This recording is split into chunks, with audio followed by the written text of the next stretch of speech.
اعوذ باللہ من الشیطان الرجیم بسم اللہ الرحمن الرحیم۔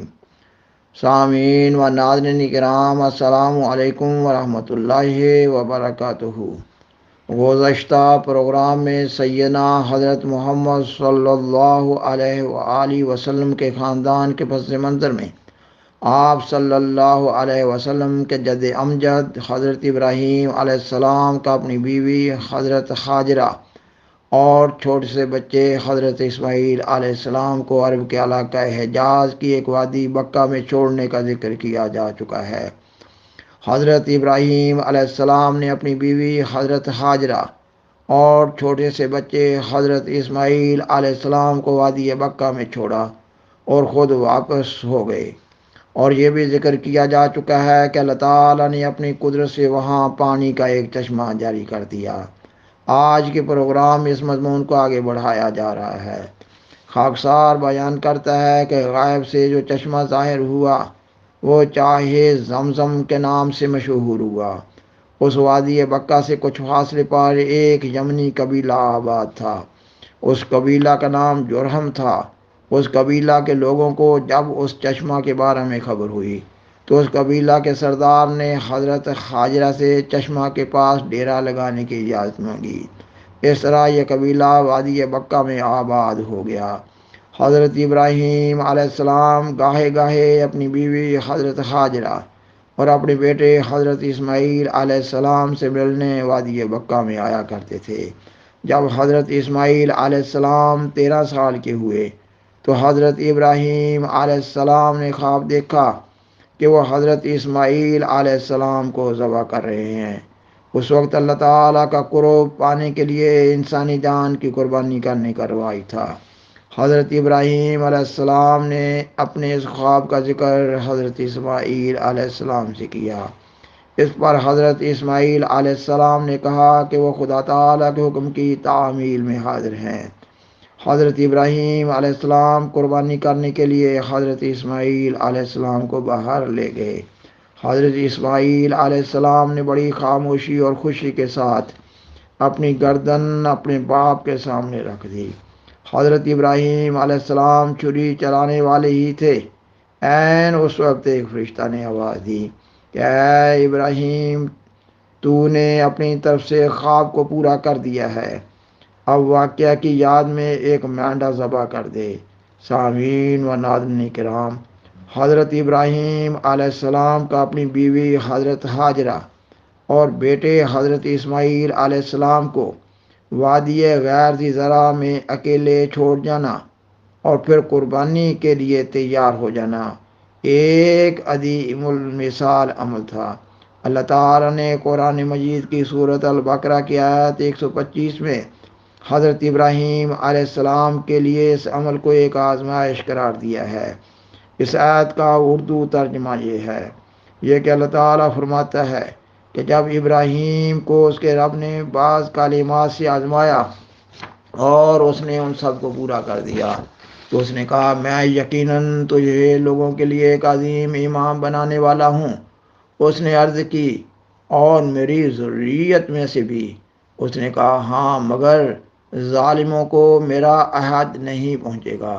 خاکسار نے گزشتہ پروگرام میں قرآن مجید کی سورۃ ابراہیم کی آیت 38 کے حوالہ سے حضرت ابراہیم علیہ السلام کی ایک اور دعا کا ذکر کیا ہے۔ اس دعا میں وہ اللہ تعالیٰ کے حضور بیان کر رہے ہیں کہ میں نے اپنی اولاد میں سے بعض کو ایک بے آب و گیا وادی میں تیرے معزز گھر کے پاس آباد کر دیا ہے۔ حضرت ابراہیم علیہ السلام کے ان دعائیہ الفاظ سے معلوم ہو رہا ہے کہ اس گھر کو یعنی بیت اللہ کو پہلے کسی وقت بنایا گیا تھا، مگر اس گھر کے نشانات مٹ چکے تھے۔ اللہ تعالیٰ قرآن مجید کی سورۃ آل عمران کی آیت 97 میں فرماتا ہے۔ اس آیت کا اردو ترجمہ پیش کیا جا رہا ہے یہ کہ یقیناً پہلا گھر جو انسان کے فائدہ کے لیے بنایا گیا وہ ہے جو مکہ میں ہے۔ وہ مبارک اور باعث ہدایت بنایا گیا تمام جہانوں کے لیے ہے۔ قرآن مجید اور حدیث سے معلوم ہو رہا ہے کہ جب ابراہیم علیہ السلام پہلی دفعہ اس وادی میں گئے تو آپ اپنی بیوی حضرت حاجرہ اور چھوٹے سے بچے حضرت اسماعیل علیہ السلام کو وہاں چھوڑ کر واپس آ گئے۔ اور پھر کسی وقت جب حضرت اسماعیل علیہ السلام جوان ہوئے تو حضرت ابراہیم علیہ السلام نے ان سے مل کر خانہ کعبہ کی بنیادوں کو اٹھایا۔ قرآن مجید میں بنیادوں کو اٹھانے کا ذکر ہے، نہ کہ بنیاد رکھنے کا۔ اللہ تعالیٰ قرآن مجید کی سورۃ البقرہ کی آیت 128 میں فرماتا ہے۔ اس آیت کا اردو ترجمہ پیش کیا جا رہا ہے: جب ابراہیم اس خاص گھر کی بنیادوں کو استوار کر رہا تھا اور اسماعیل بھی یہ دعا کرتے ہوئے کہ اے ہمارے رب، ہماری طرف سے قبول کر لے، یقیناً تو ہی بہت سننے والا اور دائمی علم رکھنے والا ہے۔ اور قرآن مجید سے یہ بھی معلوم ہو رہا ہے کہ جب وہ خانہ کعبہ کی تعمیر نو کر چکے تو اللہ تعالیٰ نے حکم دیا کہ لوگوں میں حج کا اعلان کر دے۔ اللہ تعالیٰ قرآن مجید کی سورۃ الحج کی آیت 28 میں بیان فرماتا ہے۔ اس آیت کا اردو ترجمہ پیش کیا جا رہا ہے: اور لوگوں میں اعلان کر دے، وہ تیرے پاس پا پیادہ آئیں گے، اور ہر ایسی سواری پر بھی جو لمبے سفر کی تکان سے دبلی ہو گئی ہو، اور وہ سواریاں اور چیزیں ہر گہرے اور دور کے رستے سے آئیں گی۔ خاکسار بیان کرتا ہے کہ قرآن مجید میں اللہ تعالیٰ نے خانہ کعبہ کے لیے کئی ایک نام بیان کیے ہیں۔ مثلاً سورۃ البقرہ کی آیت 126 اور سورۃ الحج کی آیت 27 میں بیتی یعنی میرا گھر بیان ہوا ہے۔ سورۃ ابراہیم کی آیت 38 میں بیت المحرم یعنی مقدس گھر کہا گیا ہے۔ سورۃ البقرہ کی آیت 150 اور 151 میں مسجد حرام یعنی مقدس مسجد بیان ہوا ہے۔ اور سورۃ البقرہ کی آیت 128 اور 159 اور سورۃ آل عمران کی آیت 98 اور سورۃ الانفال کی آیت 36 اور سورۃ الحج کی آیت 27 میں البیت بیان ہوا ہے۔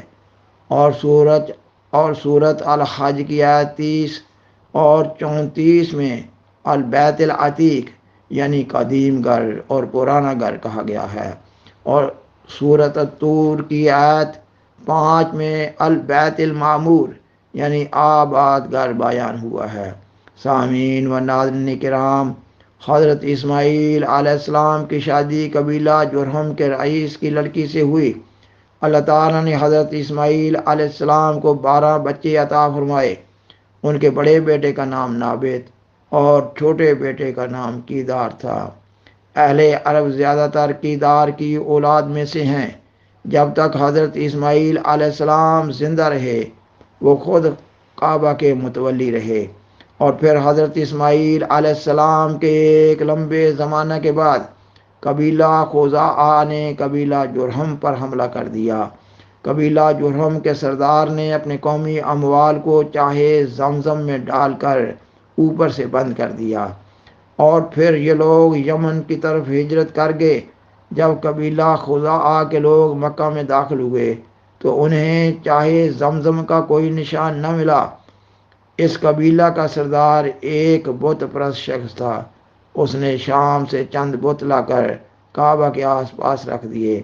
لوگ مکہ میں حج کے لیے آتے تو ان بتوں سے متاثر ہوتے تھے۔ اسے سارے عرب میں پہلے سے زیادہ بت پرستی کا رواج ہو گیا۔ بیان کیا گیا ہے کہ قبیلہ خزاعہ کا قبیلہ جرہم پر جب حملہ ہوا تو قبیلہ جرہم کے لوگ یمن کی طرف ہجرت کر گئے۔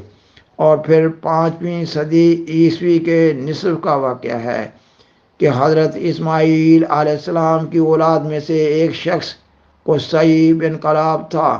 وہ بہت عقل مند انسان تھا۔